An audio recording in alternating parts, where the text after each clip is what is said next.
तर बघा काय बातमी आहे. राज्य कर्मचाऱ्यांचे माहे सप्टेंबर पेड इन ऑक्टोबरचे वेतन अद्याप प्रलंबित आहे. याबाबत वित्त विभागामार्फत ईमेलद्वारे वेतनाची कारवाई करण्याचे निर्देश देण्यात आले. वित्त विभागाच्या शासन परिपत्रक दिनांक 6 ऑगस्ट 2025 रोजीच्या सेवार्थ प्रणालीतून मंजूर पदाचा ताळमेळ घेण्याच्या अनुषंगाने आहार व संवितरण अधिकारी तसेच प्रशासकीय विभागांनी कारवाईबाबत निर्देश देण्यात आले. तसेच सदरची कारवाई पूर्ण झाल्यास संबंधित आहार व संवितरण अधिकाऱ्यांची माहे सप्टेंबर 2025चे वेतन देयके अधिकदान व लेखा कार्यालय कोषागारात उपकोषागारात स्वीकारण्यात येणार नाहीत, अशा प्रकारचे परिपत्रकात नमूद करण्यात आले आहे.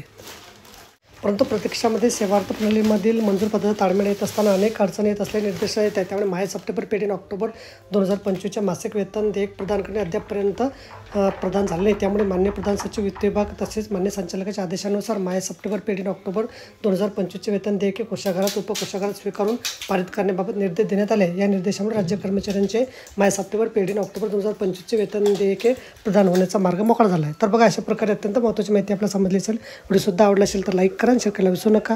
धन्यवाद.